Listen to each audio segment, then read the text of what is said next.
our very special speakers, Varsha Ben, Sangeeta Ben, Janvi Ben, Simel Ben, if I may say, Sister Simel, Sister Karen, and Sister Lucy. So we are delighted to have all of you with us. Also, all colleagues and sisters and brothers in the social and solidarity economy movement. Of course, first and foremost, special big thanks to the Global Social Economy Forum for organizing this session and for inviting the International Forum for SSE and inviting us, Seva. As you all know, our theme for today is Women and Gender Equality for Social and Solidarity Economy, especially best practices, challenges, and the way forward in building resilient communities and economies during and after this pandemic. Unfortunately, we're still in the middle of the pandemic. So both during and after, and hopefully for all other crises, human-made or natural, that may befall us, and we hope they don't. I will let our speakers address the issues, but I wanted to just put out some figures from a study that my colleague Saloni and others have done at the Seva Cooperative Federation. And the study has actually shocked us into further action. We have learned that 65% of our sisters in cooperatives have an average of 65% have suffered income loss between April and June 2020. Fortunately, now the economy is slightly picking up, so we may have better figures.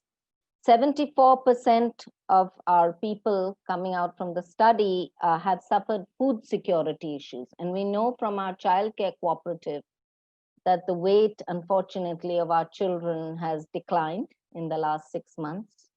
We call it wasting, technically. So we are seeing wasting in our children, which is a matter of great concern because already India has very high levels of malnutrition. On the positive side, 71% of those in the study said that they got employment through their solidarity group, in our case, the cooperative, and that helped them from going under. 80% of them got food grains, rations supplied at low cost and free by the government of India. But only a third of them had bank accounts to access the cash benefit, the cash transfer that the government of India had offered. So you can see the huge challenges. I will not say more because we want to hear voices from the grassroots and policymakers across the world.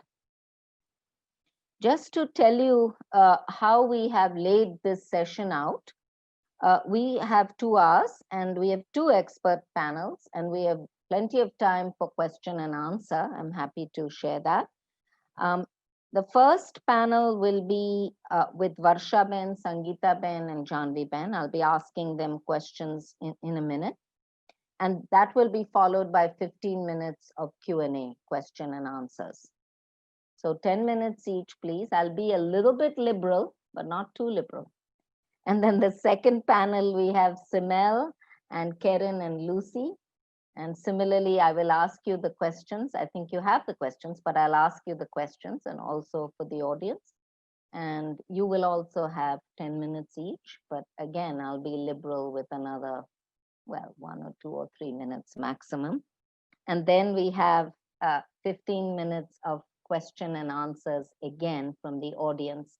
And we hope for a rich discussion. And we will finish with a few concluding remarks, not too long, by me on the way forward. I would like to also mention that we will be having Gujarati, we'll be having interpretation translation for the Gujarati language, because my Seva sisters will be speaking in their native language. But this will be available in the Japanese channel, and you can see the interpretation icon at the bottom of your screen. So if you go there and press on the Japanese, you will get the translation for the Gujarati, because I'll be asking them the questions also in Gujarati. And fortunately, Janvi Ben also speaks the same language, so she'll get what I'm talking about. So that's it from me for now. Very much looking forward to all of our discussions and, of course, first and foremost, our speakers. So I'm going straight into panel 1, where we have Varsha Ben and we have Sangeeta Ben and Janvi Ben. And સૌ પહેલા હું બધાને નમસ્તે કરતા આપ સૌને કહેવા માંગુ છું કે સૌ પ્રથમ પોતાના બાબત તમે કોણ છો, તમારું નામ, ગામ, કામ અને તમારી મંડળી અથવા તમારા સંઘ હોમનેટ એ બાબત ટૂંકી પરિચય. પછી આ COVID-19 દરમિયાન જે કસોટીઓ, જે તકલીફો, મુશ્કેલીઓ તમે અને તમારા મંડળીને સામનો કરવો પડ્યો એ તમે બોલશો. ત્રીજું, તમારી ભૂમિકા, તમે શું કર્યું અને તમારા જેમ બીજા આગેવાનો શું કર્યું જેથી કરી તમારા મંડળી બધાને ટેકો આપી શક્યા અને બધાની સાથે ઊભા રહી શક્યા આ કોવિડ મહામારી દરમિયાન. ચોથો સવાલ કે ભવિષ્યમાં તમારી મંડળી અથવા તમારા સંઘ હોમનેટને વધારે મજબૂત બનાવવા માટે, મજબૂતીકરણ કરવા માટે શું ટેકાની જરૂર છે, તમને શું સાથ સહકારની જરૂર છે. I'm getting a message that the interpretation is not happening. I'm sorry for that. Maybe we can fix that. But in the meantime, quickly, the questions were, tell us a bit about yourself, your cooperative or your network. In the case of HomeNet South Asia, what were the major challenges you faced? Meaning your cooperative, you faced, your cooperative or solidarity group faced. What role did you and other leaders in your organization play in mitigating the adverse effects of the pandemic and meeting the challenge? And what can be done further to support your solidarity group, whether cooperative or network, for the future? All right, we're ready. Varsha Ben, Yes. aap chalu karsho. Aapno anubhav. નમસ્તે, મારું નામ વર્ષાબેન ઠાકોર. હું દસકોઈ તાલુકાના નવાપુરા ગામથી આવું છું. હું 20 વર્ષથી આરોગ્યમાં કામ કરું છું અને એક ખેત મજૂર બેન છું. સેવા સાથે 20 વર્ષથી જોડાયેલી છું. લોક સ્વાસ્થ્ય મંડળીની વાત કરીએ તો અમારી જે લોક સ્વાસ્થ્યના સભાસદો છે, પછી મંડળી દ્વારા કામગીરીની વાત કરું તો મંડળી દ્વારા કામગીરીમાં દર મહિને એક અમારી મીટિંગ થાય છે અને એ મીટિંગ દ્વારા જુદા જુદા વિસ્તારના કામનો રિપોર્ટના વંચાણ, કામગીરી અને સભ્ય બહેનોના સમયાંતરે વિવિધ પ્રકારની તાલીમ આપવાનું અને બહેનોના સશક્તિકરણ કરવાનું કામ અને જે જમીન સ્તરે બહેનો હોય, સામુદાયિક સભ્યો બહેનો, એમના જાગૃતિના કામો કરીએ છીએ. બહેનોના સ્વાસ્થ્ય માટે તાલીમ આપવાનું કામ કરીએ છીએ, જેમ કે જાતીય પ્રજનન સ્વાસ્થ્ય રોગો, પોષક આહાર, એનેમિયા, પછી બિનચેપી રોગો, ડાયાબિટીસ કે બીપી જેવા રોગો વિશે શિક્ષણનું પણ કામ કરીએ છીએ. સરકારી યોજના સાથે જોડાણ એટલે કે જેમ કે વિધવા બેન હોય, નિરાધાર બેન હોય, વૃદ્ધ પેન્શન હોય, પછી એમના આવકના દાખલા, કઈ ઉંમરના દાખલા હોય, કઈ ચિરંજીવી, જનની, કસ્તુરબા, કઈ પણ યોજના સાથે જોડાણ કરવાનું હોય તો તે જોડાણનું કામ પણ સેવા દ્વારા અમે કરીએ છીએ. અને જેટલું બને તેટલું સરકારી સંકલનને મજબૂત રાખીએ છીએ, જેમ કે પીએસસી સાથે સંકલન રાખીએ છીએ, ટીડીઓ મામલતદાર સાથે સંકલન રાખી અને સરકારી યોજનાઓ લોકો સુધી પહોંચાડવાનું પણ કામ મંડળી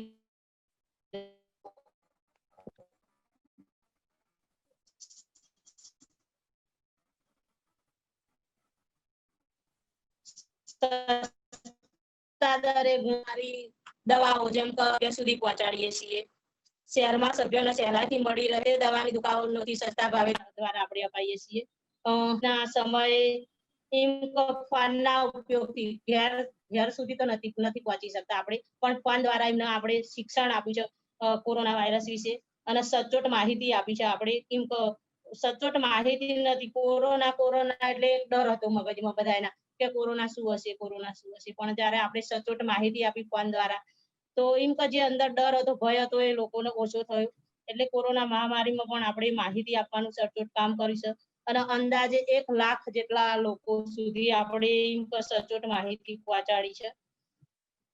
જરૂરિયાત વાળા સભ્યોને ઓળખ અને અનાજની કીટ એટલે જે જરૂરિયાત વાળા સભ્યો હતા કંઈક રોજગારી મળે નહીં, કામે ધંધો બંધ થઈ ગયો એટલે એમના પાસે આવક નથી તો એમ આપણે બીપીએલ કાર્ડ દ્વારા અને રેશન કાર્ડ દ્વારા આપણે એમને અનાજનું વિતરણ પણ સમયાંતરે 4 મહિના સુધી તો કરાવી જ તે સાથે રહી. તે પછી જે કીટ આવી હોય કોઈ પણ સંસ્થાએ આપી હોય, આપણને સંસ્થા હોય કે કોઈ પણ હોય, બેંકો દ્વારા આવી હોય કે સંસ્થા દ્વારા, તો કીટ વિતરણ પણ આપણે કરાયું. પછી કિશોરીઓ અને નાની ઉંમરના બહેનો, કિશોરી નાની ઉંમરના જે બહેનો હોય એમને કપડાનું વિતરણ પણ આપણે કર્યું છે અને સેનેટાઈઝર માસ્કનું પણ વિતરણ કર્યું છે. આપણે સભ્યોની જરૂરિયાત પૂરી પાડવા માટે આપણે ભગીની સંસ્થા અને અન્ય સંસ્થાઓ સાથે સંકલન કર્યું કે જેમ કે પીએચઈ હોય, સીએચઈ હોય, દરેક સાથે સંકલન કરીને આપણે ભગીની સંસ્થાઓ હોય એના દ્વારા સંજીવની ગાડીનો ઉપયોગ કર્યો. પછી કોરોના વખતે સંજીવની ગાડી આવતી હતી ને બીજી ગાડી આવતી હતી, એના સાથે સંકલન કરીને આપણે એમનું કોરોના વિશે માહિતી પૂરી પાડીને કોરોનાની દવાઓ પણ અને માહિતી અપાઈ. આવી કોઈ પણ મહામારી હોય કે કઈ તકલીફ હોય તો એમ એક નાણાકીય સેવાઓ હોવી જોઈએ આપણા જોડે. નાણાકીય સેવાઓ અને બીજું એમ કે સચોટ માહિતી હોવી જોઈએ આપણા પાસે. સચોટ માહિતી હોય તો જ આપણે કહી શકીશું ને. અને નવી નવી ટેકનોલોજી દ્વારા આપણે એમ કે આપણું નવી નવી ટેકનોલોજી દ્વારા માર્કેટિંગ લીકેજ કરી શકે એવું જ્ઞાન આપણામાં હોવું જોઈએ. આ બધું આપણામાં હશે તો જ આપણે ભાવિ દિશાના આગળ પહોંચીશું અને એવું એક મંચ હોવું જોઈએ કે અરસપરસ કંઈક શીખીએ અને એના દ્વારા આપણે આગળ જઈએ. ખૂબ આભાર વર્ષાબેન આપનું.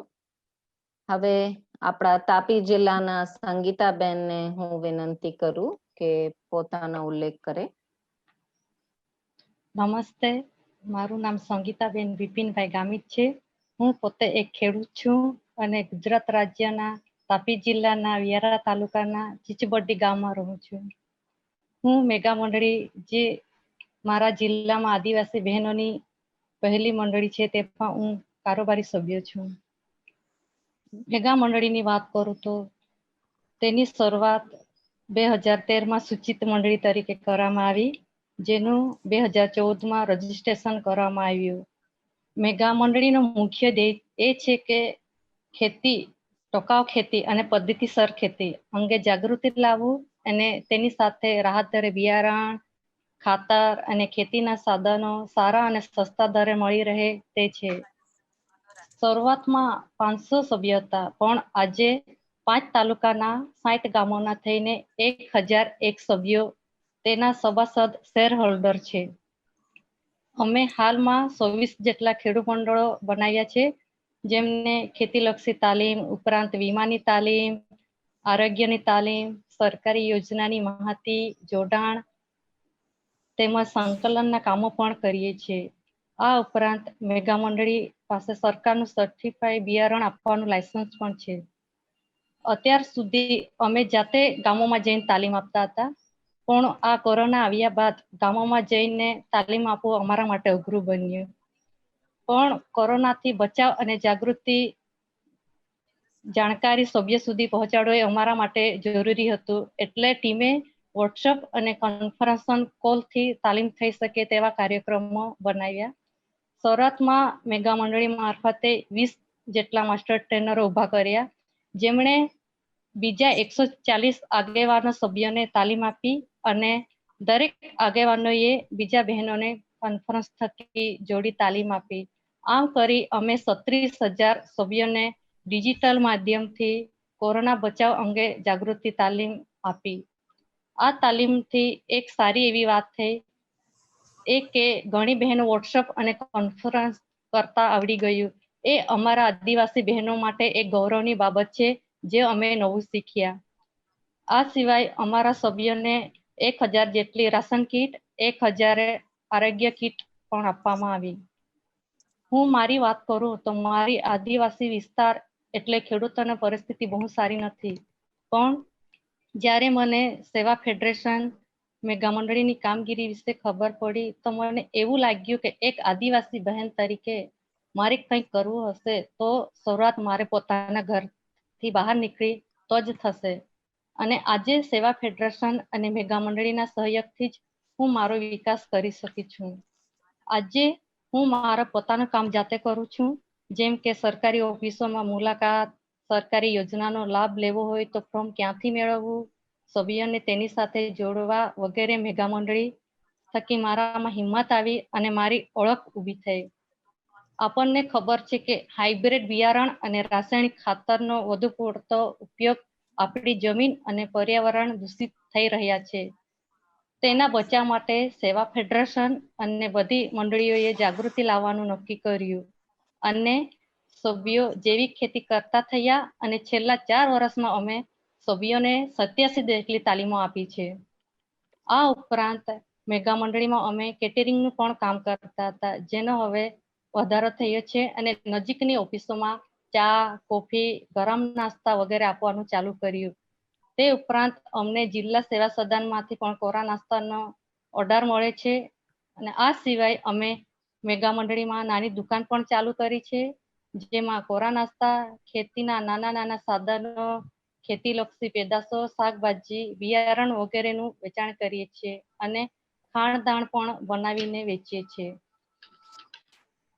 અમારી મંડળીમાં અમે સેવા ફેડરેશનના સહયોગથી આટલી કામગીરી તો કરી, પણ હવે અમે ઈચ્છીએ છીએ કે અમારી મંડળી પગભર બને, તો તેના માટે સભ્યોને જાગૃતિ બનાવવા અને તેમાંય ખાસ તો જે યુવા પેઢી છે તે જૈવિક ખેતી કરતા થાય તે માટે તેમને પ્રેક્ટિકલી શિક્ષણ અને તાલીમ આપવાની ખાસ જરૂરિયાત છે. બીજું કે અત્યારે અમે નાના પાયે ખરીદ વેચાણ કરીએ છીએ, પણ તે મોટા પાયે કરવું હોય તો અમારી પાસે એવી કોઈ મૂડી નથી. વળી માર્કેટિંગમાં પણ અમારે મદદ લેવી પડે છે. વળી અમારા જેવા બહેનોની મંડળી પગભર થાય તે માટે સરકારે પણ સબસિડી કે ખેતીના સાધનો કરવા કે 0% વ્યાજની લોન વગેરે જેવી યોજનાઓ બનાવવી જોઈએ. છેલ્લે ખાસ અમારા જેવા આદિવાસી વિસ્તારમાં કામ કરવા અને મારા જેવા બહેનોનો વિકાસ કરવા માટે હું સેવા ફેડરેશન અને મેગા મંડળીનો ખૂબ જ આભાર માનું છું. આભાર તમારો. Varsha Ben is a woman farmer from Ahmedabad district, and she's also a board member of her health cooperative, Lok Swasthya. She mentioned several challenges, but one of the predominant challenges she mentioned was fear. People didn't have the information and were afraid. And so that's where they swung into action and provided proper information. Also, she mentioned about kits, relief kits, food and medical kits, and some other action linking people with the government measures, social security and relief measures on the ground. For future, she said that we need solidarity groups, cooperative like ours need access to financial services, particularly working capital, so we can rebuild again. Because in COVID times, it's been very hard for us. We need ways to have proper information so that people are not afraid and have the right, correct information on health and do's and don'ts. Also support with linkages so that they actually get the government support and measures. And she mentioned marketing, just as Sangeeta did. So those are some of the things that she mentioned. Sangeeta also spoke, but I'm told that you were able to hear because she said, I thought made some really important suggestions. So I hope that was translated. So thank you very much. So I now turn to and she'll say more about that, and she'll be speaking in English. Over to you, Janvi Ben. Thank you, Mirai Ben. And next time, I promised to get home-based workers from Nepal and Bhutan, and I was thinking it would have been so much a richer discussion between the workers. So next time, I promise that we'll take out more time and get them on board. But today, what I'm going to present is the impact of COVID 19 on women home-based workers in South Asia. This will cover some of the points that Mirai and the questions asked by you. But before I start, quickly, a little bit about HomeNet South Asia. We are a network of home-based worker organizations across all South Asian countries. We have 60 affiliates collectively representing 900,000 home-based workers, of which 95% are women. And our affiliates are trade unions, producer companies, cooperatives, and other membership-based organizations of home-based workers. In the month of April, we did manage to have an online meeting with all our members, and one of the key demands they had, one of the key demands they had was if we could do an impact study at a South Asia level, which they could use for advocacy purpose. The first thing we did was we reached out to WeGo because we knew as a sister organization that they were also doing an impact study, a global one, and they were kind enough to share their questionnaire, which we of course added a few questions around care work and domestic violence, and we used that. We did the study in 7 countries in 11 locations, which are Dhaka in Bangladesh, Thimphu in Bhutan, Ahmedabad, Mumbai, and Fulia in India, Male in Maldives, Kathmandu in Nepal, Karachi and Lahore in Pakistan, and Colombo and Kandy in Sri Lanka. We had a total of 394 respondents who were women home-based workers.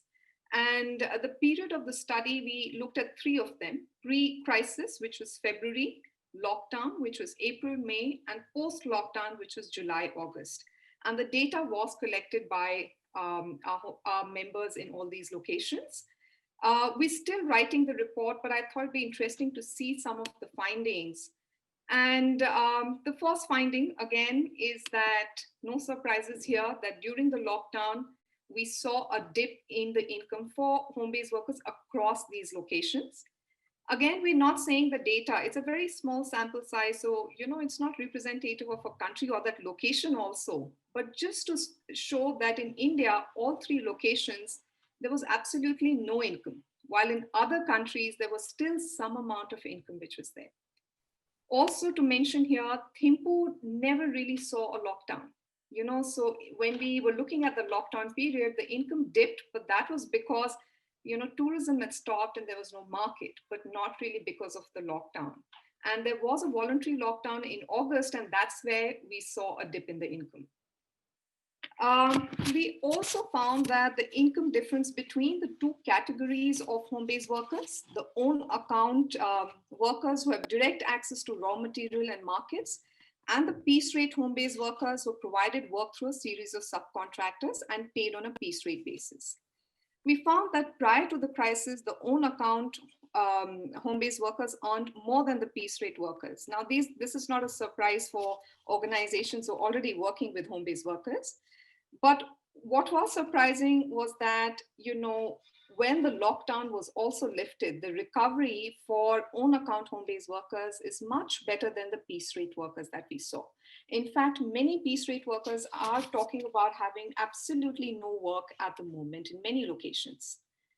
Then we also compare data between home-based workers who were part of Sabas. Sabas are these producer companies and cooperatives as compared to other home-based workers. We compare the data on home-based workers having absolutely no work, pre-crisis, lockdown, and post-lockdown period. What we found was that during the pre-crisis period, 1% of the other home-based workers had no work. During the lockdown, 76% of the other home-based workers had no work, as compared to 43% of home-based workers who were members of Sabas. And post the lockdown, 45% of other home-based workers had no work as compared to 22% of the Sabha members.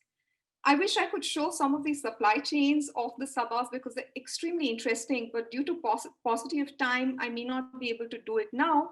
But I'd like to explain the key reasons why the Sabas are able to access work is because they're able to redesign their supply chains to make masks, medical coveralls, and also shift the supply chain from garment to the food sector.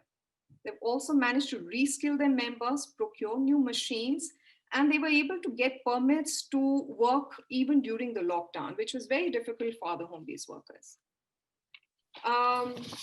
Now, even, if we don't consider the pandemic, most home-based workers would complain about the unfair burden of care work. And what we found was that during the lockdown, when most of the family members were confined to their homes, the care work increased for home-based workers. 65% of the respondents reported increase in cleaning work, while 50% spent more time on childcare. And apart from Bhutan, all countries reported weak and poor outreach of government relief. In fact, 70% reported receiving no cash or food under government relief, and 45% respondents reported that they got food packets from their own or other organizations, especially religious institutions and citizen initiatives. Now, Bhutan was an exception, and I thought it'd be interesting to just talk briefly about it here. Bhutan anyhow has a superior social welfare system that covers housing, education, and health services. Also, the relief work has been wide and targeted as per the need of the people of food, cash, interest payments, subsidies, and protective gear. 40% of the respondents received cash relief, with interest payment being waived off for several months. Also to mention here that the Bhutan government included the producer companies and cooperatives that we have in all the work that they did. Home-based workers in all locations reported of savings being wiped off and borrowing money for consumption. However, in Bhutan, only 4 respondents mentioned resorting to these means. The government also made special efforts to procure masks made by home-based workers, which were included in the relief kits made for elderly for the entire country. So this was a big order. In fact, they found this order to be much larger than what they were used to making. I should also mention here that Maldives also has universal access to health and education, and they also had cash support, which was announced. However, respondents mentioned tedious documentation required to access any of this support. Now, quickly on the recommendations, of course, we're still writing the report and we'll have very detailed recommendations, but I thought of, at least mentioning 3 of them. First is to work towards a well-planned, quick strategy to cover food and other essential needs during crisis without the overwhelming procedures. Food was a big priority for all respondents. Many of them spoke about getting free and accessible food for the next 6 months. The second is to have strong and effective social protection systems that systematically covers home-based workers and reducing the vulnerability and improving resilience to cope with this crisis. And third is to support producer companies and cooperatives. I mean, we've heard about tax exemptions being provided by countries to global, garment brands. Why not for the producer companies? There are some certain things provided to cooperatives, but, we've seen there's little for producer companies. We also saw, one of the recommendations was also to provide special financial support. While we hear of loans floating around, that's not what the producer companies are looking for. And the last is, preferred procurement of the products made by home-based workers. So I'm going to stop here and we'll wait for more questions. Thank you. Thank you very much, Janvi Ben. Any other questions from the audience first? Second question, are the studies from SEVA and HomeNet South Asia available? I think Janvi can answer for herself, but the one of the Cooperative Federation, Simel, it's a draft still. It's in the process of being finalized, perhaps by the end of the month, and then we'd love to share widely with all of you. Janvi Ben, would you like to speak about HomeNet South Asia? Yeah, Simel, I can share this presentation with you, but our timeline is also fairly similar. First week of November is when we launch that study. So we can share it then, but I can share the presentation if you want. Yeah. So, and we're happy to share our draft with you too, Simel. I think I'll go back to the earlier question, which is, how do we build a different world, a world that works for all? That's what I understood from the question. And world that depends on, going back to the question, on solidarity, social and solidarity economy. Any thoughts on that? I mean, it doesn't have to be just Varsha Ben, Sangeeta Ben, and Janvi Ben. Janvi Ben, of course, you're welcome. It can be anyone, and even our future panelists, the next panelists can also jump in. And then we have a question from Karen. Anyone? I could Yes, start. please. Yes, Yeah. please. Yeah, you know, what we hear from all our members, it's not just the respondents, but other members also of HomeNet South Asia, is we really have to work towards reducing vulnerability at the moment. You know, the issues that are coming up are not really new issues. These are the old issues which have been amplified a lot more. So, you know, we also have been talking about universalization of social protection, but we saw in Maldives, it doesn't stop just there. How do you make it accessible? In other countries, we saw wherever any government programs were accessible were only because there were organized groups. There were organizations of home-based workers, which could be cooperatives, producer companies, trade unions, who managed to create this access for home-based workers. So I think first is to reduce vulnerability. And the second thing, you know, which we feel and what we're seeing is this piece rate workers who are part of these global supply chains. In fact, they were the worst affected. From January, their work started reducing, and from March, they've had no work. They haven't been paid from January onwards. And what we see is now when they're building ground up, they're redesigning supply chains, you know, of garments, of food. And this seems to be working a lot better. So can we rethink about it? You know, in Bangladesh, what we've heard is the government has these tax exemptions for the garment sector altogether, right? So they have exemptions for the first 3 years, first 5 years. What are they really doing to build ground up of these organizations? They're excellent cases, they're small. You know, SEVA has had excellent models of federating cooperatives. Can we think about doing something of that sort? So I'm just going to stop there, and maybe Sangeeta Ben and Varsha Ben could speak more. Thank you. Sangeeta Ben, Varsha Ben, તમારા ભાવિ દિશા અને ભાવિ દુનિયા રચવામાં કઈ કહેવું હોય તો?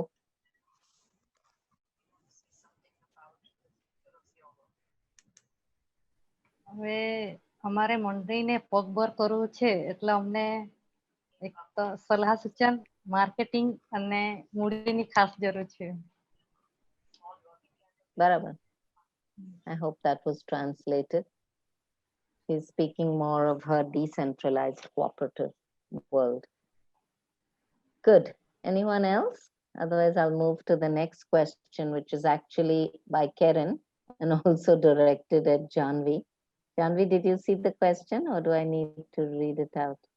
Yeah, I'm curious with the experience from Bhutan and the large order for masks.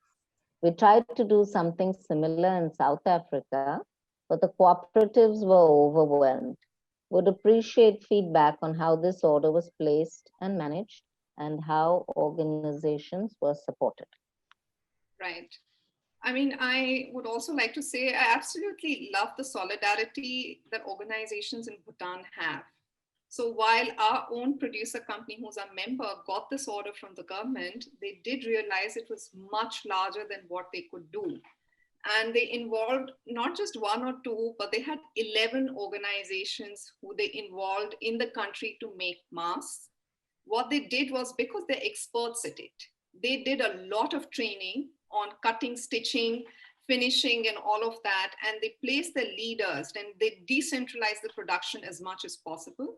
They also had these work centers at district levels, and they opened them up for other people to come and work there. So they built the solidarity. So it was not just their own producer company who did it. They also had small cooperatives. They were involved, but also 11 other organizations were involved in the process. So it was a big solidarity effort between those organizations also. Thank you, Janvi Ben. And I think that also points to the question on future solidarity efforts. Any more questions at this stage? Okay, I don't see any more. Oh, there is maybe one more. No, not right now. So we can, I think, go straight into the other panel, next panel, and I'm sure there'll be more questions. So my dear sisters, in the next panel, moving right along, I'm just opening out the questions so that I don't miss anything. So we will start with Simel and then Karen and Lucy. And this is a widening of the discussion and developing of methodologies, and also perhaps referring to some of what you've heard, if you like. But the questions we have for you are: what concrete actions and asks can we present to policy makers to support women's SSEs? Second question: how can we build platforms to engage and learn from each other's experiences? This is actually one of the things Varsha-ben asked for. How can we build platforms to engage and learn from each other's experiences? What works and what doesn't work? And third, how can we encourage governments, local, state, and national, and the private sector to support women's social and solidarity economy organizations and consolidate the gains they've made through the pandemic? You just heard that, at least in South Asia, most governments did not perform well on this. So we look forward to hearing from you.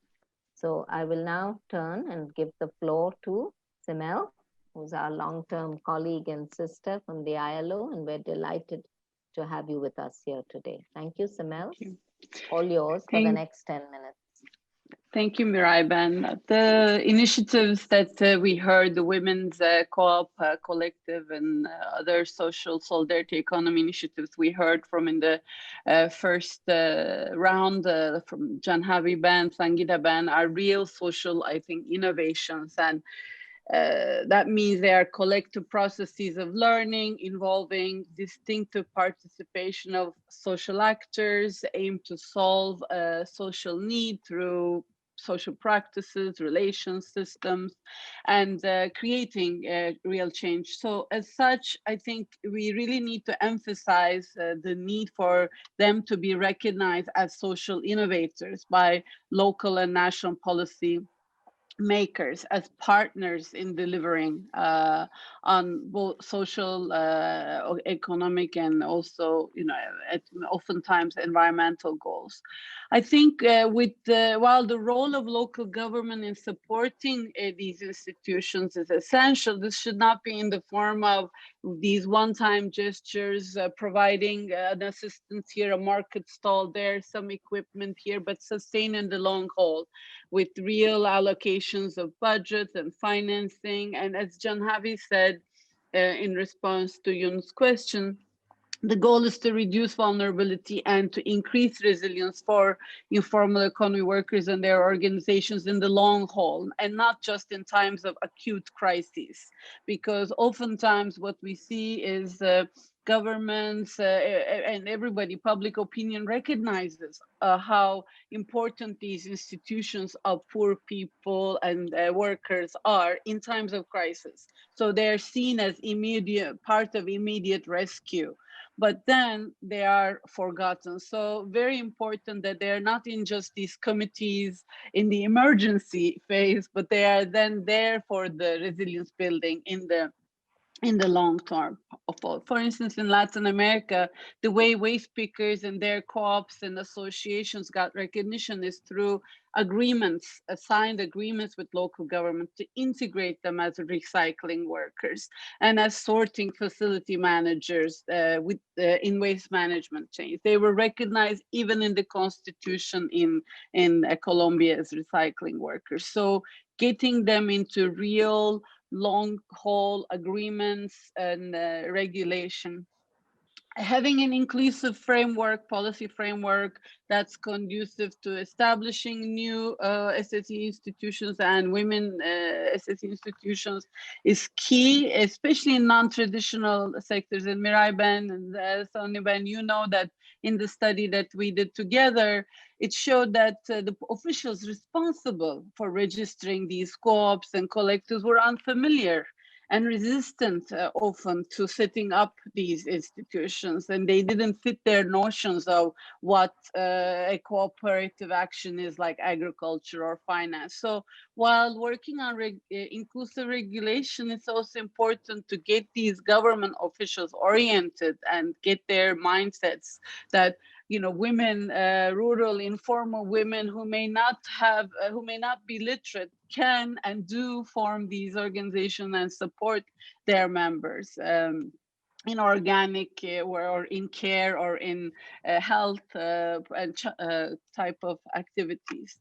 And I think another important issue, and in South Asia, we see this also, a conducive policy should not mean having government interfere with the governance of these institutions, women's co-ops and other solidarity organizations, like rotating saving groups, especially with regard to their governance, their member management, democratic membership, and that they are, that the policy environment supports their growth through the financing and training, but they do respect their autonomy and their important decision making.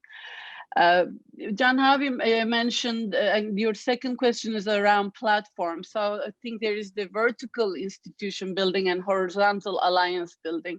The vertical institution building are like the Seva Co-op Federation, the unions, federations, where the co-ops and other solidarity organizations can have a platform of thousands and 10,000s and hundreds of thousands in the case of India, so they can have this numbers to be able to influence, create visibility through, for their voices. And I think, Mirai Ben, you're on the board of WIGO, Women in Informal Economy Globalizing Organizing Network.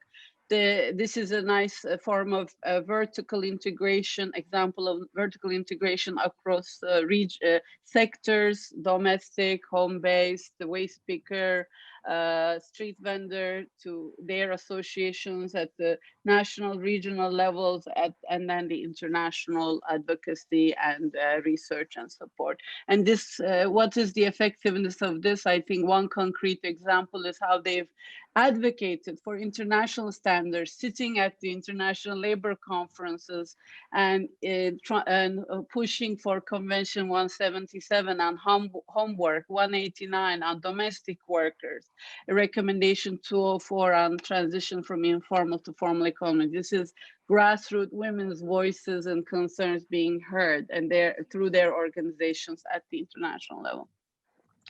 I think with respect to the alliance building, the horizontal one, we really need to activate these existing cooperative institution and SSE institution infrastructure, credit unions, mutual associations. We really need to press with them that they have to ally with their financing schemes for the development, expansion, and replication of women's SSEs. I know in Canada, Japan, Italy have some, even Kenya has some good examples of this, and we need to really learn from how to do that. Of course, the Seva Bank was the first institution of Seva, but we need more of these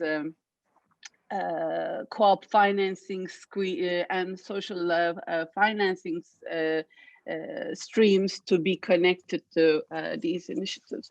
Similarly, the vocational and technical education, entrepreneurial education institutions, how do we, of co-op movement, of government and women's organizations, how do we get them to be partners in incubating, coaching, accompanying, mentoring services, because what we see often is that when with vulnerable groups, you need a longer term of incubation and support. And again, the SEWA study showed that.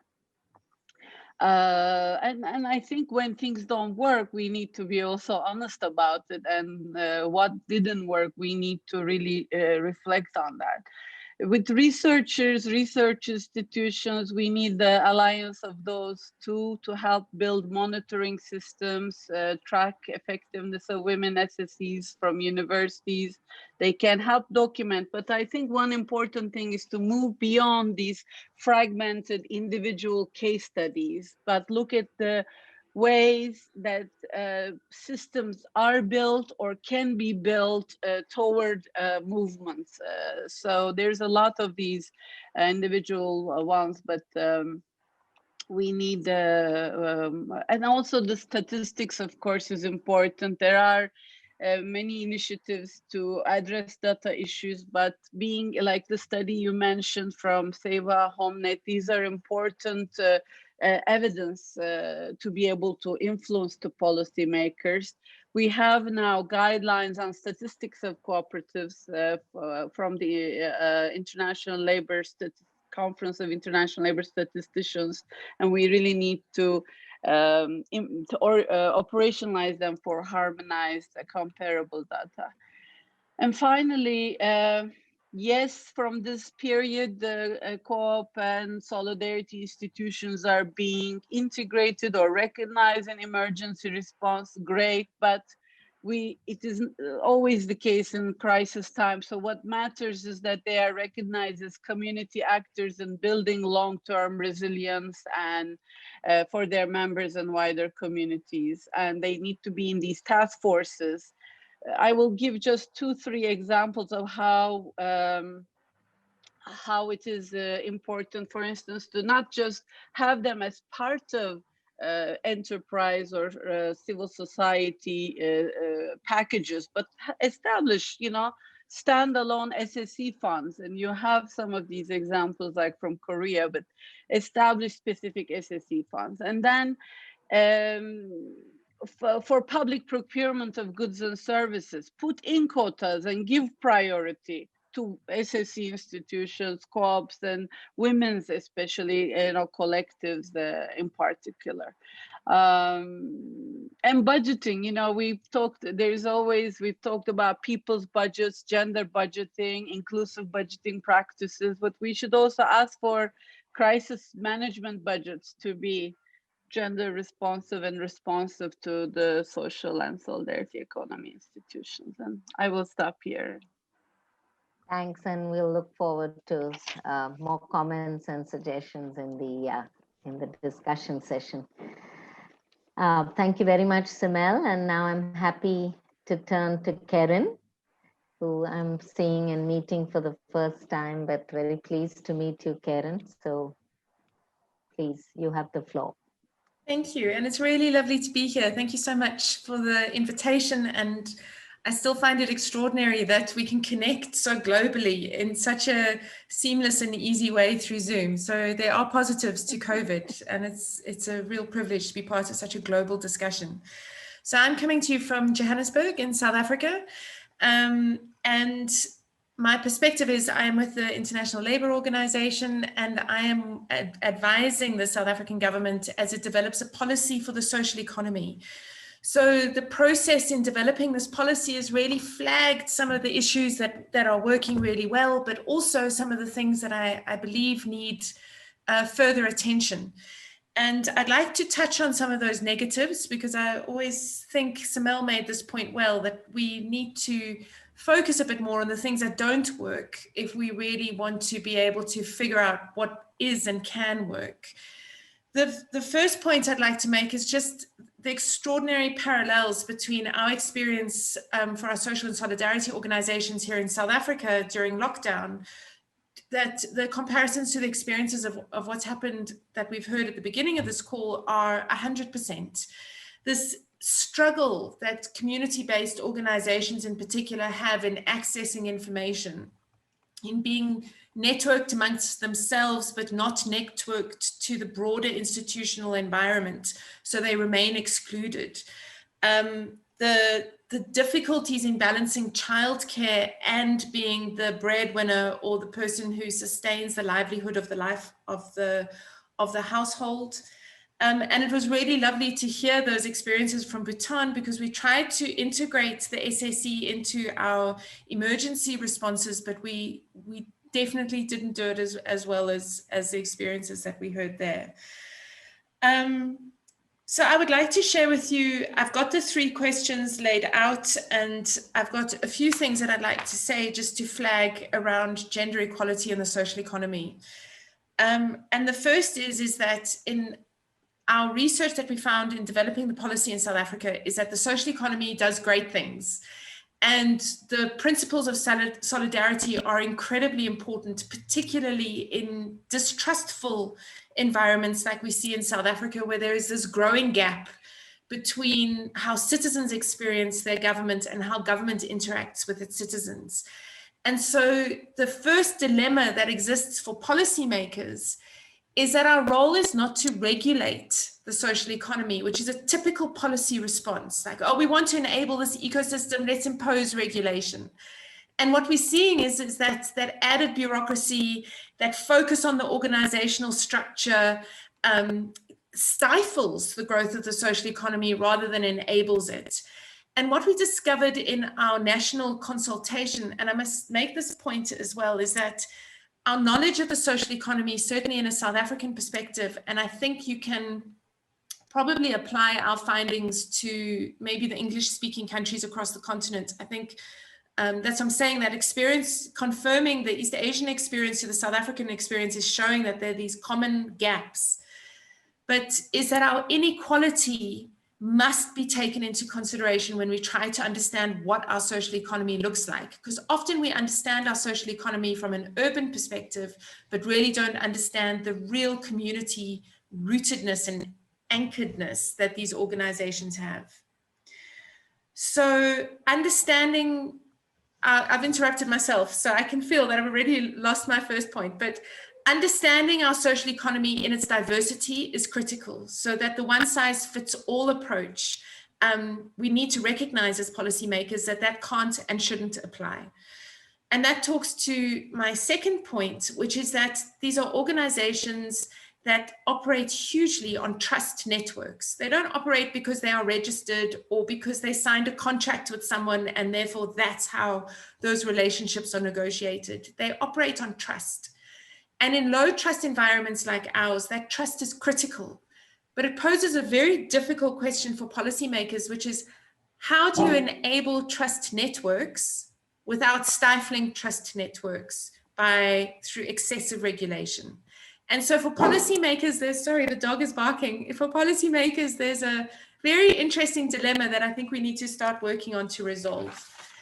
And the third point that I'd like to say is that we need to recognize that the social and solidarity economy, certainly in my context, operates along very traditional gender lines. Women are still responsible for care work, and the entrepreneurial activities that they undertake are closely related to what they know, which is care work. So we see we see women operating, they're running creches, they're involved in home-based care, they're looking after elderly people. And I will be quick because I know the dog is going to bark a lot. Just give me 2 seconds. Sorry. Sorry. If we really want to champion gender equality in the social and solidarity economy, we really need to work amongst ourselves to profile women who are doing non-traditional work in construction or in STEM. And I think that's one of the most important things that we can do, is to really start championing and extending the networks and profiling the role and scope of what women do in their community, so that we ourselves can work outside of these gender biases. So I will leave it there. Apologies for the interruptions, but hopefully that's thrown out some points as to where I think the social economy is doing well, difficulties for policymakers, but also what we need to do amongst ourselves to continuously promote our concept of the work that women do. Thank you. Thanks. Thank you so much, and thanks for the reality check of the barking dog at your home. So that's what all of us, and I think across the globe, and women in particular, have to deal with, as you have reminded us. So thank you again, and may I now turn to Lucy, Sister Lucy. Hi. Meeting you also for the first time, and a great pleasure. So the floor is all yours, Sister Lucy. I hope Thank I'm you. pronouncing your name right. It's okay. Lucy's fine. Thank you for having me. I'm going to share my presentation with you in a few seconds. Quebec, and I'm gonna talk about my organization and also a special project we had with women entrepreneurs for almost 14 years. So the name of my organization is Philaction. We are a development fund that support Quebec SMEs, particularly from diversity, social economy, culture, and tourism. We were created by a union fund named Fondation in 2001. We do finance SMEs, social economy, cultural, as I said, and businesses, especially businesses in rural and semi-urban area, because there is a lot of investment fund in the more urban area. That's why we focus in the rural and the semi-urban area. We are interested also in the inclusive finance and capitalization and management of investment funds for unserved or underserved population sectors such as women entrepreneurs. So basically what we are doing every day is to loan money from $50,000 to $500,000 Canadian dollars. So you have to do the multiplication. We do short and long-term loans with or without guarantees, depends on the project. And revolving credit, purchase of shares, we do a lot of things. And the loan can do up to 7 years. The special project that I wanted to talk to you about is began in 2002. We implemented in all Quebec areas, which is 17 little regions within the whole region of Quebec. We implemented a small fund for women entrepreneurs because at that time women needed to have access to finance to finance their own project, especially in the more remote regions. Most women entrepreneurs have no credit or little credit history, and they were more difficult finance project to build in. I mean, personal services, retail commerce, small manufacturing. These are projects that are difficult to get finance in a bank, for example. They had no or little business network, so they were all not put into a network of any sorts. And historically, financial institutions had always a very masculine way of operating. So sometimes a woman go to the bank and the husband has to sign or to guarantee the loan, and it was difficult for them to get their money. So the slogan of these funds were by women, for women, by women. So it was a modest capitalization of investment funds. So it was $600,000 for each region, and there were also very small loans, so from $5,000 to $25,000. And the decision making was collective. The investment committee was made of a majority of women entrepreneurs, and the investment policy also was specific to the need of women.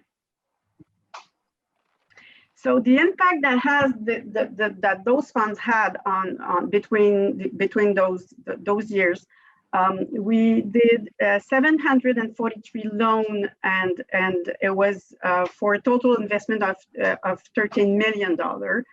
And the average loan was $17,000 invested per project. So you can see it was not a very big project. The leverage of each dollar was from 1 to 6. So from every dollar we invested, $6 came from the outside, from another institution, a finance institution, or a bank, or another investment fund. So on the total borrowed capital, 28% remain outstanding and active. So there is some money out there, still money out there. And 60% has been repaired, and 16% have been written off. So it's the losses are not very big. As far as the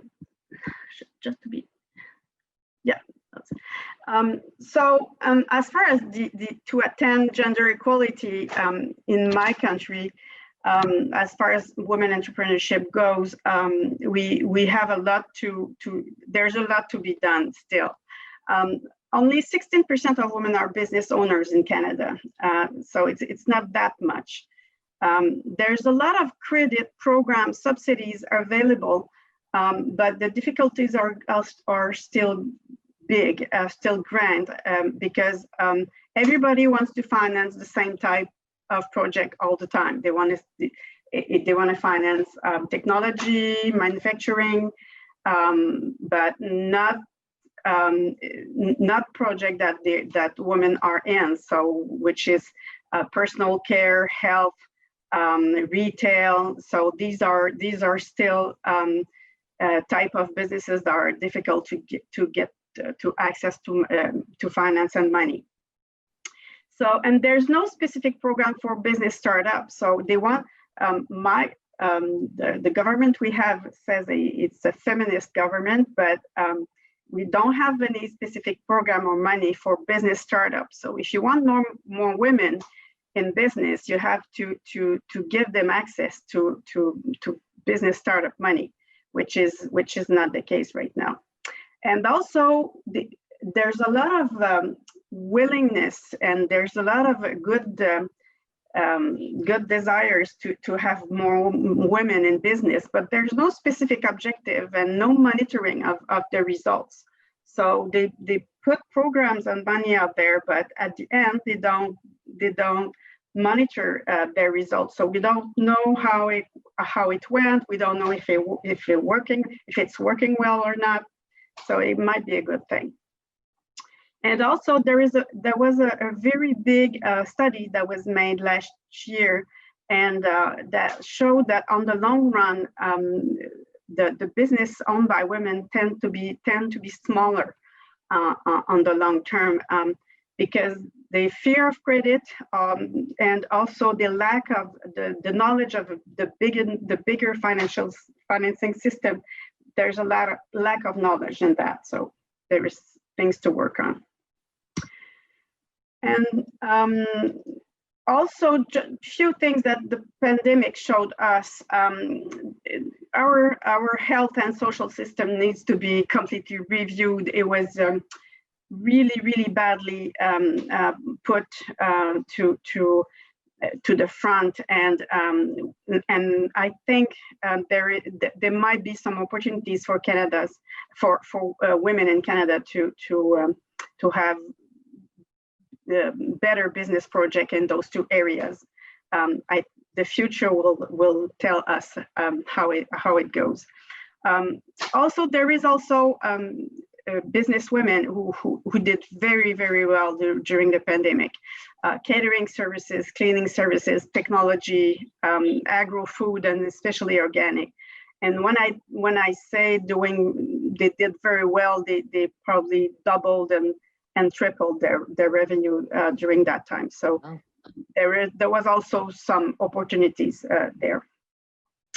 So that is all for me for right now, and I'm quite available to answer your question if you have some for me. Thank you. Thank you very much, Lucy, and for you and other friends from Quebec and the rest of Canada joining us at the wee hours of the morning. We truly appreciate. We now have another 15-minute slot for question and answers. So I turn to the audience, and I also turn to any of the participants who would like to ask questions, make observations. Now is the time.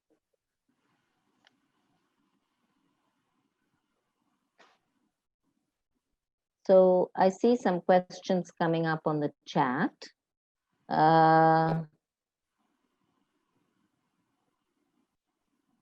Yes, Madame Fatou.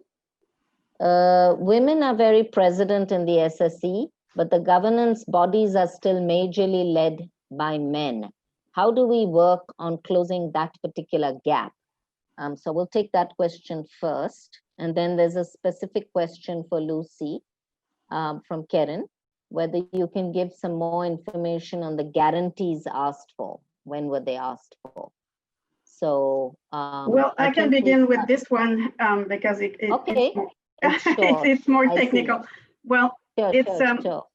When we have SSE's project as cooperative or non-profit organization, we don't ask for guarantees because the guarantees are more collective. We ask guarantees when it's more a private business ownership and they have assets, so that we can link on. But it's really it's a risk evaluation that we do every time, and it depends on each project is different. So we sometimes we do, sometimes we don't. It really depends on what kind of project we have. If it's considered really high risk, like I would say retail, or I don't know, something, a real startup, when we don't have a close look on the market, we could ask for guarantees, but mainly it depends on each project. Thank you very much. And Fatou's question, women are very present in the SSE, but governance bodies are still majorly led by men. How do we work on closing that particular gap? Anyone would like to jump in here? Anyone? Sure. I think some hi, this is Simel. Thank you, Miraiban. Sure. Some sectors are worse than or need more improvement than others, especially, for instance, agriculture and finance. Gender action plans are important in this regard, and putting, like any organization, putting quotas, doing fast tracks within the institution, hiring, it's not just also, I think, women's participation, but bringing younger generation. One of the issues for, especially, for instance, in some of the co-op institutions is how do you get the younger generation also on board? So bringing younger women on board and preparing them for this the management track, or for encouraging them to take on more leadership positions is a good idea. And then there's the other side, flip side of the coin, where you have the occupational segregation that exists in the world of work, is also very much demonstrated in these institutions, as this institution. So in care and in more the craft social sectors, you will have in many cases women-only initiatives, and they often stay much smaller. So the issue there is, of course, for more recognition and support for these institutions, so they can have the opportunity to grow and scale up. Thank you very much. Anyone else on this? So maybe Saloni? Yeah, please. Yeah, and introduce yourself also, Saloni, please. Can't hear you, Saloni.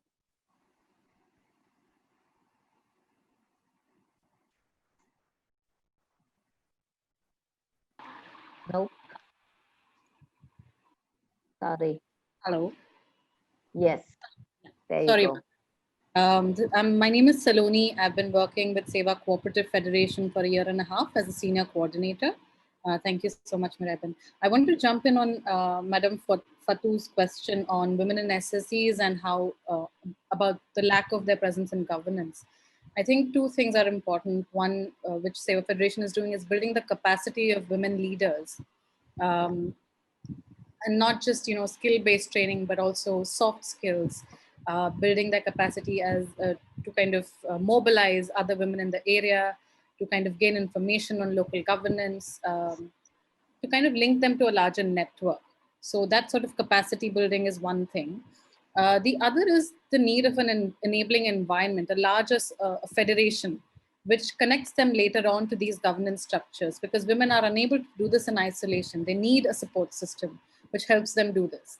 So that kind of dual approach, I believe, I mean, closing the gap is a process, but it can lead us towards closing the gap.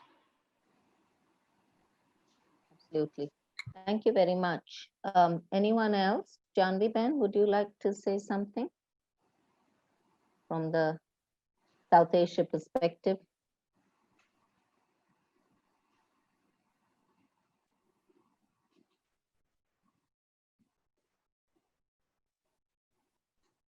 Okay, I don't think Janvi. Anyone else?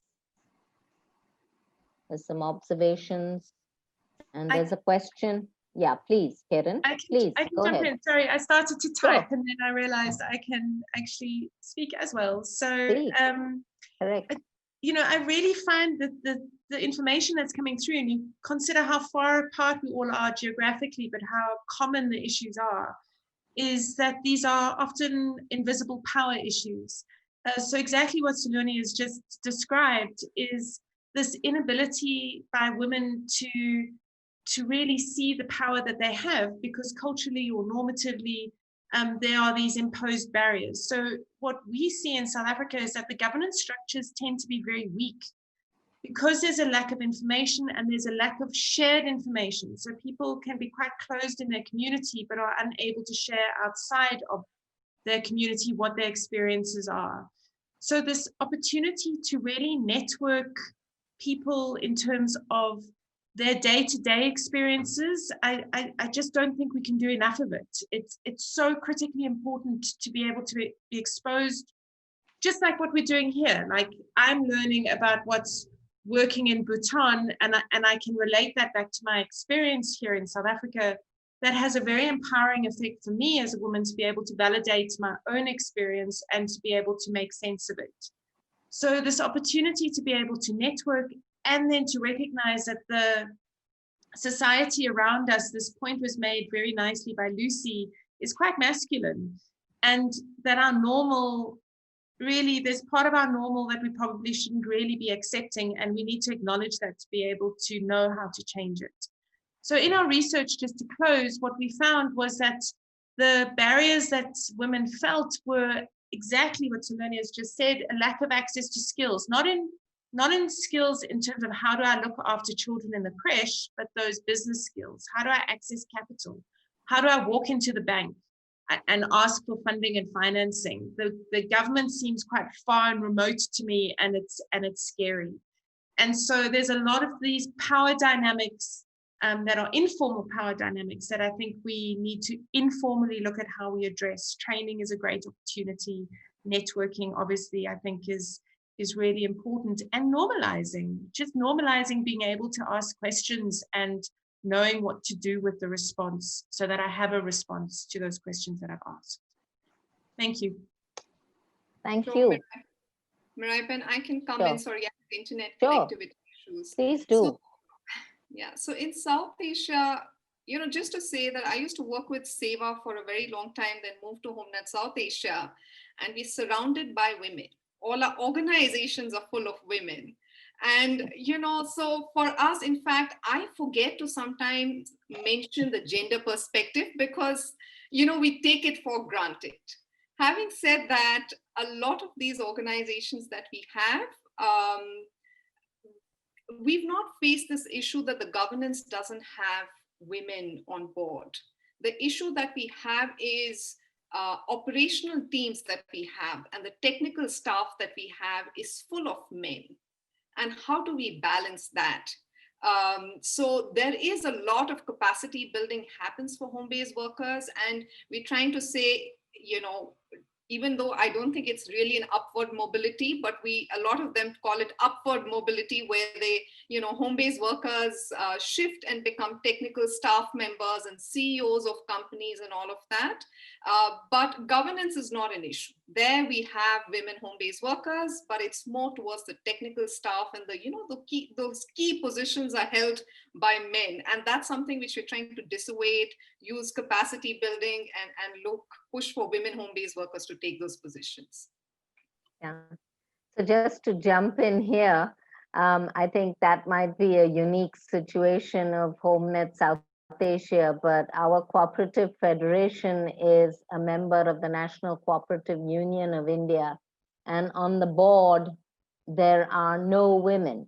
This time they are having elections next month, and they said that they would like to have 2 women on the board. And the National Cooperative Development Corporation, I'm the only woman on the board. And, it's lonely up there. I'm used to being with lots of sisters, and just being the lone voice over there is not always fun. I mean, we do our best, but so just wanted to add that. And the other thing I wanted to quickly say is, because we are in the pandemic context, while women are nowhere in the decision-making and governance, or definitely don't have equal representation on boards and governance, what we do see when there's a crisis, they turn to us. So during the pandemic, they came and said, you go and give all these messages, you do this, men were like sitting at home, holding their heads, having lost their jobs, which is terrible. But when it came to taking risk, when it comes to doing the sort of hard work or the leg work, when it comes to doing things which are low cost, which are not very remunerated, that's when they remember us, and we do it well. And so, as Simel said, it would be good to have us in the long term, not just to be firefighters. And I'm not talking about SEVA, I'm talking about about 3 million grassroots, even government functionaries who are running childcare centers, and ASHAs, we call them, the healthcare workers. So they're the ones who are on the front line, and nobody thought about, insurance for them. Nobody thought about who's going to take care of their kids when they're running around helping others. So this is sort of a curious thing, that on one hand, we are not in the decision making, but we are very much there when it comes to the firefighting and crisis management, which we are quite good at. All right, other questions? So there's a question here. I would like to understand the future of work in connection to women-led SSEs, many of which are not yet high-tech. The future of work in connection to women-led SSEs. Anyone would like to take that on? Saloni would probably be also in a good position to respond to this, but if we are talking about future work only as technology, I think ownership and control of these online applications by workers is an important issue, and I know SEVA is a co-op federation is doing some work around getting some of the sectors of co-ops and collectives of their members to transition to online applications and this has also been done, for instance, with home care workers, domestic workers. Yes, you have these online apps, but they are often not owned by the workers and can be very exploitative. So if they are worker owned, then there is a movement around platform cooperativism on this,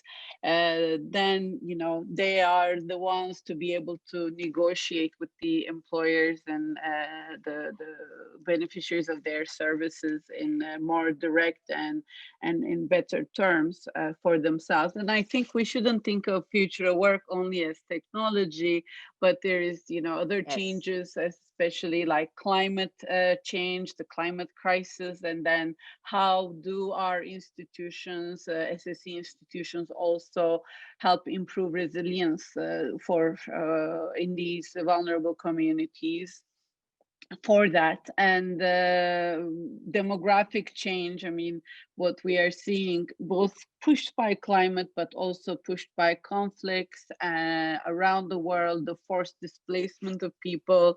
And once again, we see SSE institutions, co-ops, social co-ops,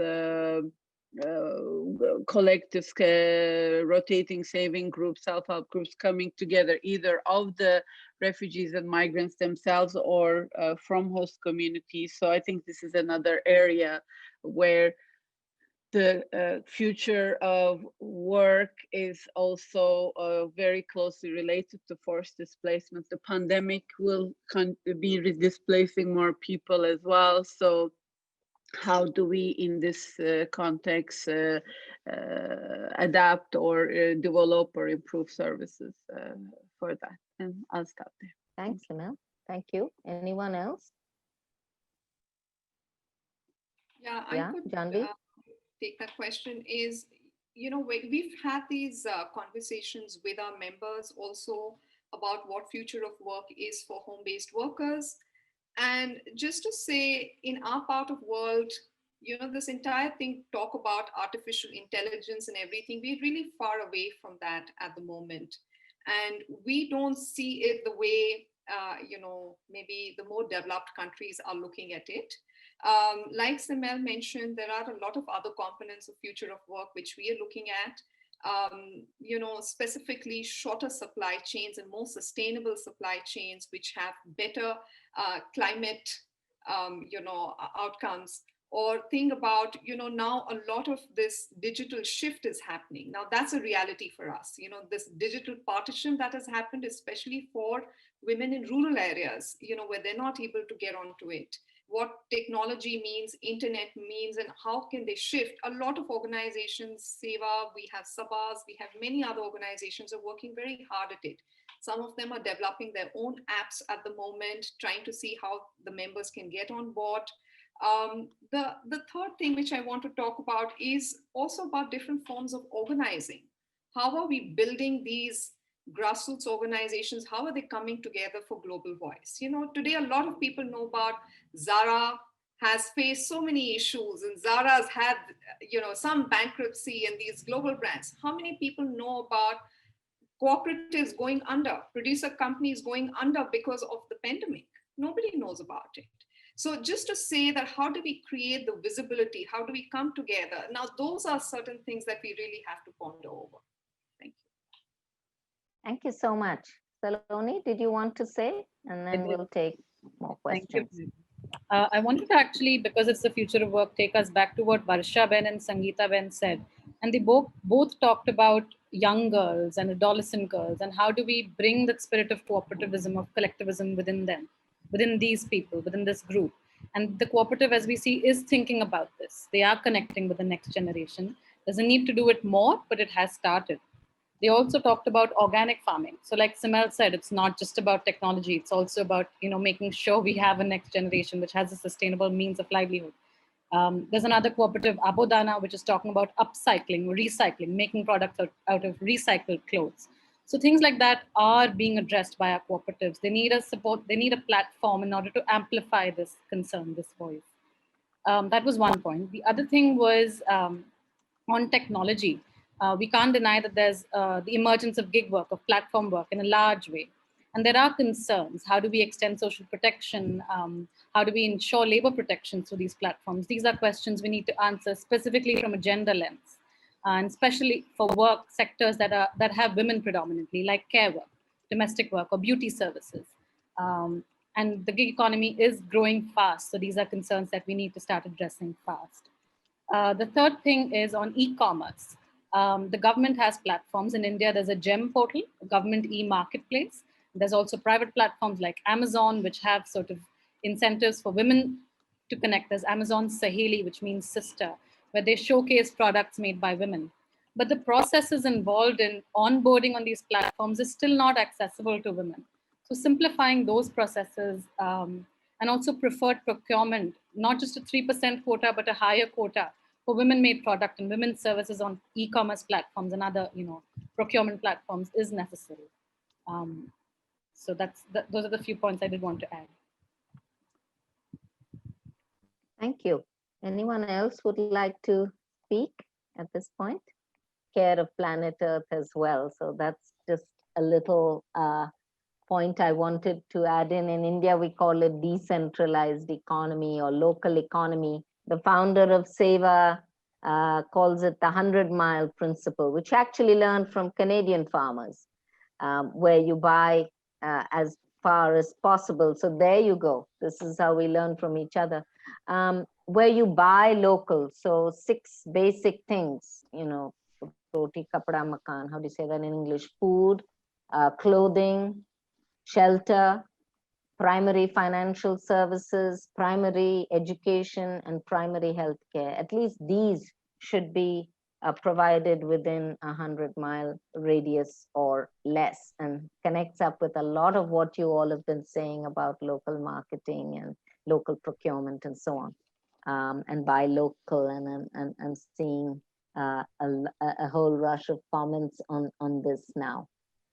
Anyone else would like to comment or say something? Otherwise, I will move us towards the way forward.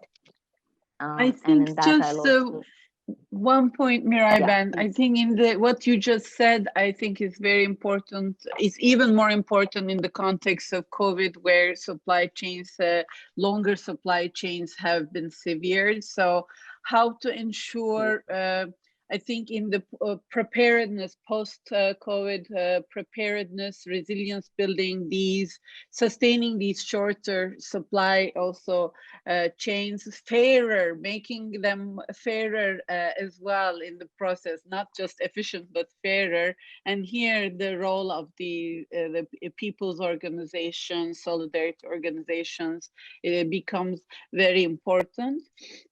And we have been talking, I mean, there's of course consumer supported agriculture, many different models. We've also been very much pushing for this cooperative to cooperative trade, where the producer organizations can be linked to the consumer cooperatives.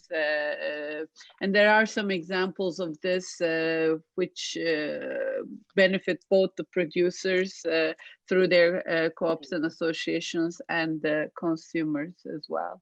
It's a form of solidarity there as well. Thank you. And before I go into the last part, if there's no more questions, I would also like to add that I think several countries are realizing this. I mean, it remains to be seen how it's implemented, but in my own country, India, our Prime Minister has called for Atmanirbhar Bharat, which means self-reliant India.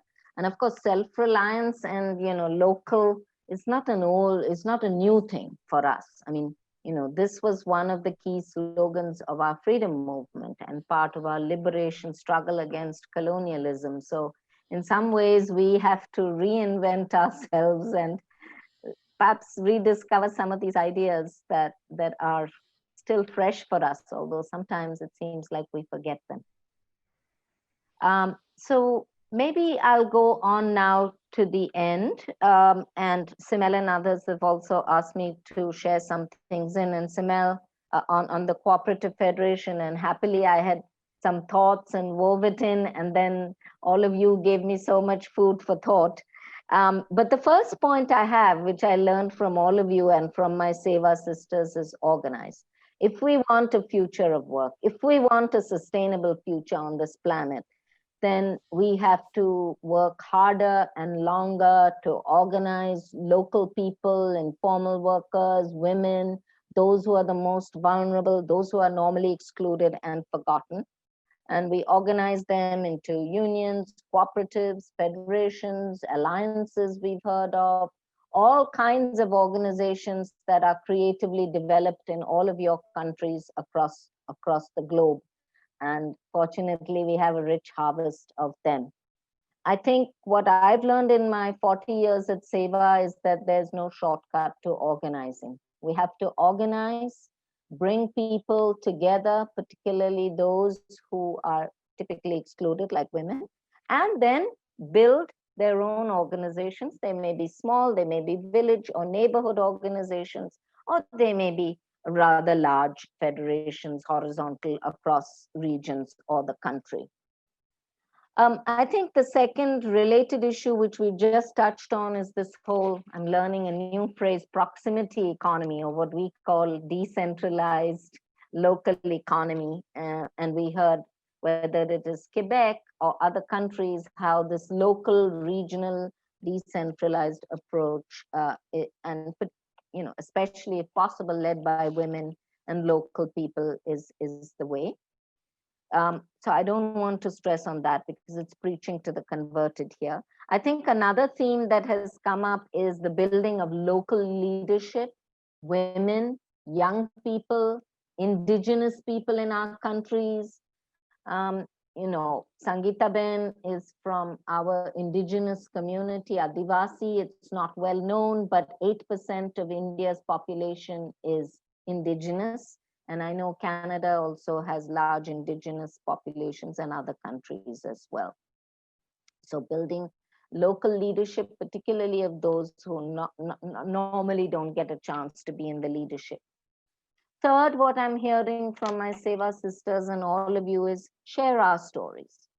We need to hear. We need to be encouraged and inspired by each other. We need to hear their voice right up to the ILO and also in our own national governments, which sometimes or oftentimes don't hear the voices of those at the grassroots, particularly women, minorities, and others. I think what we've learned also in our country and from this webinar is that the response during COVID has ranged from poor to mixed. I didn't hear anyone in this session say that they were satisfied by the way their governments responded, whether local, regional, national. And I think perhaps one strategy would be is if we have more, as many of you have mentioned, voice and representation of women and others from solidarity groups in planning and in committees, so that we don't make these same mistakes in future pandemics or other disasters. The fourth, what I'm hearing from all of you, and certainly our own experience at SEWA Cooperative Federation, is the need for much more support. If we have to have thriving solidarity economies, local economies, proximity economies, then we need various types of support and all together. One that came out strongly through this session is finance, and how finance can, be a game changer. We know that. And how much finance is needed to working capital or loans or, other forms of support so that people can again restart their solidarity groups and enterprises. We also heard about digitalization, both the power of it and also where the huge gaps are, particularly gender gaps and rural urban gaps in many of our countries. We also need so more digital literacy, as well as the spread of digitalized equitable than currently. And we know that it's a powerful tool for organizing. We also need support from policymakers. All of you mentioned that, while on one hand, Simel rightly cautioned us that we must retain our autonomy at all costs and democratic functioning. On the other hand, we need to do much more to reach out to policymakers, perhaps share our experiences during this pandemic and how, it was these solidarity groups and that decentralized support work that they provided that actually kept people afloat and helped so that they didn't go under. So that might be something we'd like to share. And in fact, just on this one, at the end of this month, our Cooperative Federation has organized a webinar with women-led cooperatives, women's cooperatives across India. And we will be having representatives of the Labor Ministry, the Medium, Small and Micro Enterprise Ministry, which is leading relief efforts, and the National Cooperative Union of India to listen to women, much as we've done today. What are the challenges? What are the creative and innovative ways that they manage to survive their tiny businesses and enterprises and solidarity groups, and what kind of support they need? Then we also, I find, need champions. Again, I'm sorry, I know my country best, India. We live in, as someone, I think you mentioned, Karen, that we live in such different worlds. You might as well be on another planet. So recently a champion, a friend of ours who's in the Confederation of Indian Industry, said she was in a state of shock because she heard all the business leaders and industrialists of India saying that, everything is back on track. And then she stood up because she had all the data and information from us and spoke about the informal economy and how nothing much is getting back on track. And they were shocked to know this. They just didn't have the information. Same country might as well be living on another planet. So those are the kinds of champions we need to find. Other support, a livelihood restoration fund. My sisters mentioned working capital, but beyond that also a livelihood restoration fund, which would do skilling, which would, focus on non-traditional skilling as well. So like, for example, now we are skilling our members to drive auto rickshaws, e-rickshaws as well. So those kinds of things, new ideas. It's a time of rebuilding, so let's think fresh. Many of you have mentioned and fully agree with you, social security, social protection. In my own country, hardly anyone had, and I was sorry to hear that in Canada also you felt that your government fell short on that. Well, we didn't have anything. So people were left to their own devices, trudging home, as you would have seen on your television screens. I think many of your ideas are most welcome, whether it's, a planned response with solidarity group representation so that we get appropriate policies and plans into action, whether it's voice on these committees, and of course, voice will only come with organizing, so you go back to organizing. The fifth point that I heard from all of you and strongly resonates with us is research and documentation. We need to bring out what works and what doesn't. We need to document such sessions and share widely. We need to talk to our policymakers with hard data as well, like 65% of our people lost income. They need to know that. They think everything's fine and dandy. Well, it's not. This is what happened.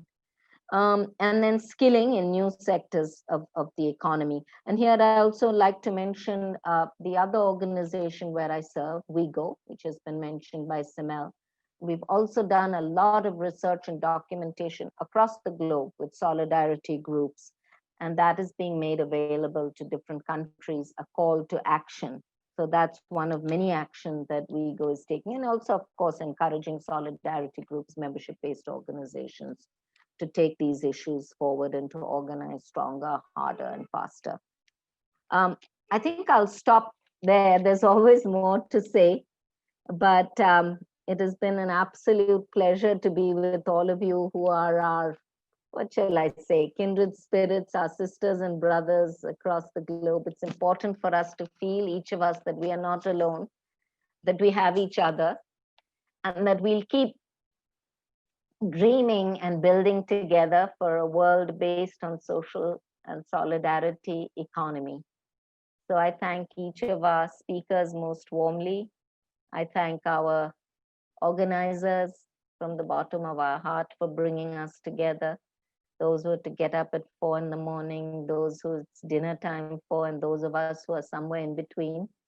But that's the beauty of our planet. And we thank you all, and I thank you all very much.